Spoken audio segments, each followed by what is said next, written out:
Alors il est temps maintenant de rédiger ensemble notre première page de code HTML et d'afficher notre page web. Alors pour ce faire, on va utiliser ce qu'on appelle un éditeur de code. Alors pour ceux qui débutent complètement, un éditeur de code, je vais faire très court parce que je pense qu'il vaut mieux vous montrer comment tout ça fonctionne. L'avantage, c'est que c'est optimisé. On pourrait rédiger du code avec n'importe quel logiciel, par exemple un simple bloc-notes. Le problème, c'est que il faudra être vraiment très strict par rapport à la syntaxe, etc. Et il n'y a pas d'outil dans le bloc-notes qui vous aide en fait à rédiger du code. Or, un éditeur de code, c'est ce que ça va faire. Ça va vous permettre de saisir du code comme vous feriez dans un traitement de texte, mais vous allez avoir quelques petits avantages. Par exemple, l'autocomplétion. Ça va vous proposer de terminer les mots que vous commencez. Les balises, par exemple, vont vous être proposées. Vous allez avoir la génération automatique de la balise fermante. Vous aurez de la colorisation syntaxique pour savoir où il y a des erreurs. Voilà, il y a plein de petits avantages et je pense que je ne vais pas trop vous l'expliquer parce que je vais ici installer avec vous un IDE que j'affectionne particulièrement. À vous de choisir le vôtre. Vous pouvez utiliser le même que le mien. Ici, ça sera pour ceux qui débutent, ce sera peut-être plus simple. Et donc, on va se rendre sur la page de Visual Studio Code. Alors, c'est très connu, c'est du Microsoft, donc il suffit de taper sur Google Visual Studio Code et vous arrivez sur cette page. Alors l'avantage de cet IDE, cet éditeur de code, c'est que vous avez ici plusieurs versions possibles. Vous pouvez voir que je l'ai pour Windows, pour Mac et pour Linux. Donc ça, c'est assez intéressant. Donc là, moi, je vais l'installer pour Windows. Donc je vais cliquer ici sur Download for Windows. On peut voir ici que j'ai une petite page qui s'ouvre et j'ai ici la possibilité, tout simplement, d'enregistrer ici le fichier setup. Donc je vais l'enregistrer sur mon bureau et on va le laisser se télécharger. Vous pouvez voir que c'est assez rapide. Alors maintenant, on va passer à l'installation. Vous pouvez voir qu'ici, j'ai Visual Studio Code Setup. Je vais l'exécuter, faire un double clic et j'aurai simplement qu'à accepter. Alors là, il n'y a rien de compliqué. Je comprends les termes de la licence. Le chemin par défaut, je fais suivant. Voilà, je fais suivant de nouveau. Je vais créer un icône sur le bureau. Je vais ajouter le patch. Et ici, ouvrir avec code, ça vous permettra d'avoir un clic droit en fait pour l'ouvrir directement avec dans le menu contextuel, clic droit de Windows. Donc ce qui peut être assez intéressant quand vous sélectionnez un fichier. Bon, on va les ajouter, mais c'est pas bien nécessaire. On va faire suivant et installer. Évidemment, on va patienter le temps de l'installation qui va être assez rapide. Voilà, on peut voir que c'est terminé. Et maintenant, je vais pouvoir choisir d'exécuter Visual Studio Code. Donc moi, ce que je vais faire, je vais supprimer ici le fichier setup et j'ai bien ici Visual Studio Code que je vais pouvoir exécuter. Donc on ouvre, on peut voir que j'ai ici une interface qui peut faire peur au premier abord, qui a l'air complexe. Je vais agrandir la fenêtre sur tout l'écran. Et là, on peut voir que j'ai ici pas mal de possibilités. Vous avez ici des tous langages, etc. Alors, on va pouvoir fermer cette fenêtre, ici le Welcome.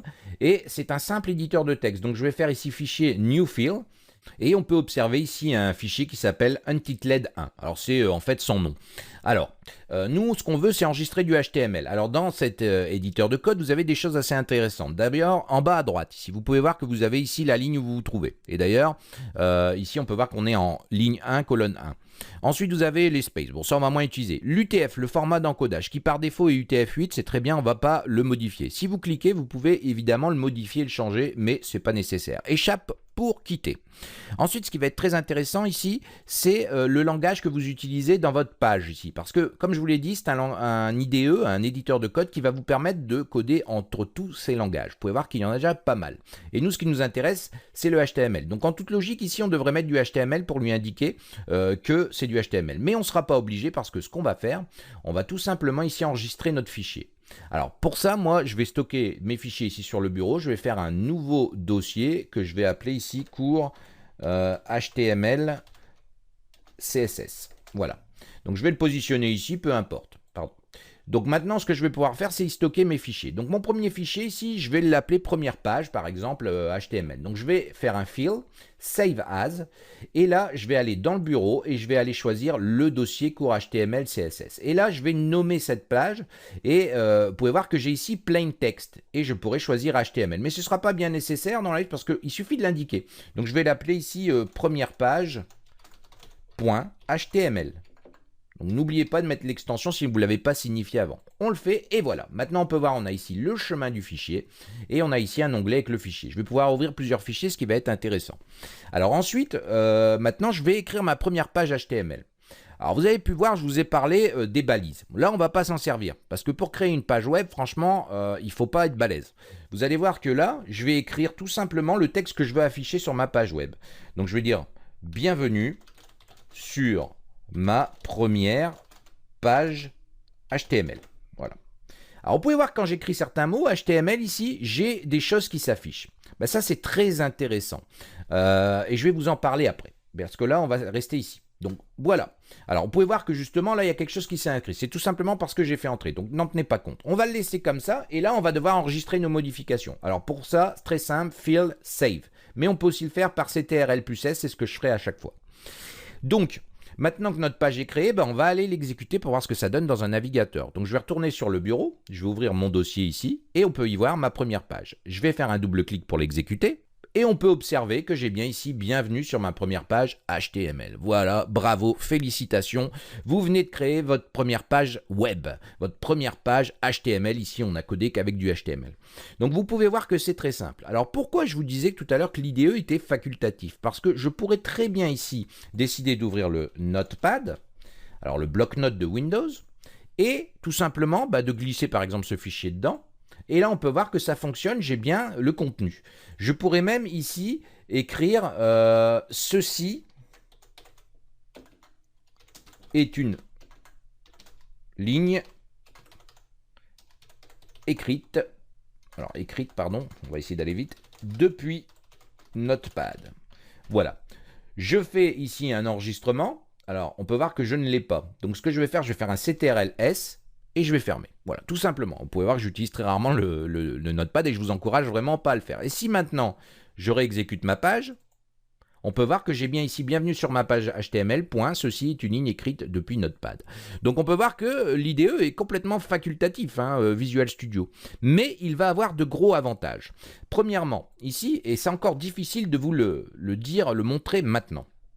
Imaginons que je veux maintenant créer un paragraphe. Donc je vais utiliser ici mon chevron au vent, le P et le fermant, comme vous avez vu. Vous pouvez voir qu'automatiquement, Visual Studio m'a généré la balise fermante. C'est ce qu'on appelle ici l'autocomplétion. Alors entre autres, ça va fermer les balises et ça va aussi vous proposer la syntaxe de code, donc notamment ici des balises HTML. Mais ça ne s'arrête pas là. Donc maintenant, on peut voir aussi que mon curseur est bien placé au milieu. Ce qui est intéressant, c'est que je vais pouvoir écrire ceci est un paragraphe, par exemple, peu importe. Et je retourne à la ligne. Alors, on peut voir que c'est vraiment un gain de temps. Et ça, au cas où j'oublie de fermer ma balise, ça le fait pour moi. Ensuite, il y a d'autres possibilités. Ça va fonctionner avec pas mal de balises. Mais vous avez aussi la possibilité, par exemple, d'utiliser emmet. Alors, emmet, c'est quoi? C'est-à-dire qu'au lieu de taper ici, par exemple, ma balise IMG, qui est bien là, je vais taper directement IMG, sans la balise. Et là, on peut voir que ça me propose certaines choses. Et on peut voir que j'ai une abréviation emmet. Je vais tout simplement pouvoir utiliser IMG, c'est la balise que je vais utiliser, et je vais faire entrer. Regardez ce que fait l'éditeur. Il me propose tout simplement les deux attributs qui vont être les plus courants quand on utilise la balise image, c'est SRC. Donc ici, je vais stocker mon chemin et ici, je vais tout simplement stocker la description ici de mon image. Voilà, j'ai créé ici et vous pouvez voir que on gagne du temps parce qu'on ne doit vraiment rien renseigner. Ça nous propose les balises les plus intéressantes. Donc au niveau syntaxique, c'est intéressant. Et ici, on peut voir que j'ai plus qu'à renseigner les attributs. Donc ce qui est intéressant aussi, c'est qu'il y a plein de fonctionnalités. Je ne vais pas faire le tour ici parce que la vidéo durerait longtemps. Mais pour ceux qui débutent et qui décideraient d'utiliser Visual Studio Code, je vais pouvoir utiliser combinaison de touches CTRL+, et CTRL- pour zoomer et dézoomer. Donc je vais mettre un peu plus grand ici. Alors il y a plein d'autres choses possibles. Par exemple, ici, imaginons que, je vais supprimer tout ça, que vous deviez, je vous ai parlé de la structure d'un fichier HTML. Vous avez pu voir que, en fait, on commence par le doctype. Donc, on fait comme ça, le point d'exclamation, pardon, doctype. Alors, je vais y arriver, veuillez m'excuser, je tape à côté des touches. Doctype, deux points, et ici, on met HTML. Voilà. Et ensuite, je vous ai dit, elle est constituée d'une balise qui s'appelle HTML. Donc, on peut voir que j'ai la balise ouvrante et fermante. Ensuite, je vais avoir une balise head.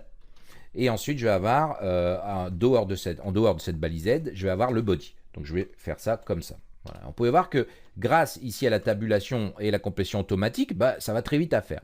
Bon, ça c'était vraiment la chose simplifiée, je vous expliquais à quoi ça servait. Mais on peut voir que c'est assez pénible à taper. Grâce à Visual Studio, vous tapez HTML encore une fois sans la balise, et là vous avez plusieurs possibilités. Et au 5, ici vous avez une emmet abréviation. Vous faites entrer, et là automatiquement on peut voir que ça génère le squelette HTML de votre page web.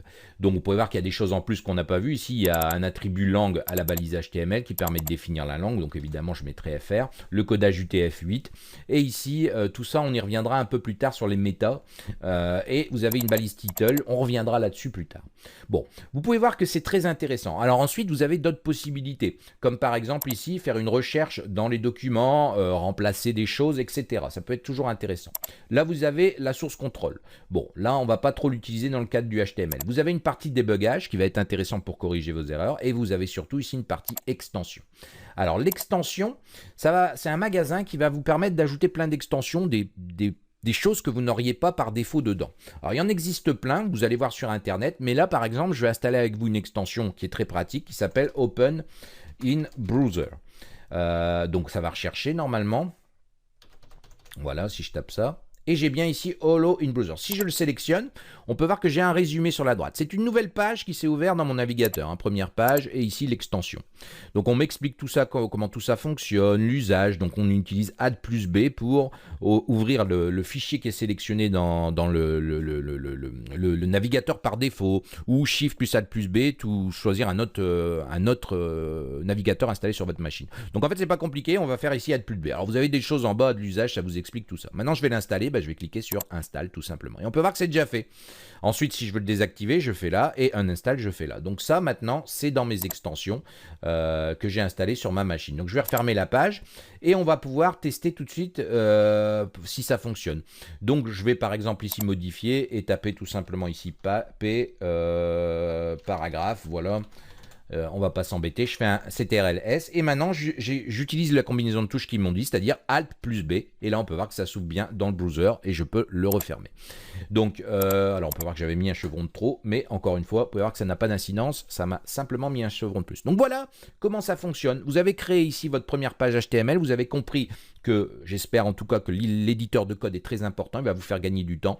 Je vous expliquerai d'autres petites manipulations qui sont très intéressantes pour, en tout cas, coder plus facilement, avoir moins d'erreurs de syntaxe et coder en plus vite tout au long de ce cours parce que j'utilise Visual Studio Code, donc je vous montrerai ça au fur et à mesure. Pour ceux qui utilisent un autre éditeur de code, il faudra vous documenter vous-même, mais en tout cas si vous en utilisez un autre, c'est que vous avez déjà l'habitude avec, et si vous avez vos habitudes, vous allez voir, vous pourrez comparer avec Visual Studio. Voilà, donc votre première page HTML a été créée, maintenant vous avez installé votre éditeur de code, on va pouvoir rentrer dans le vif du sujet.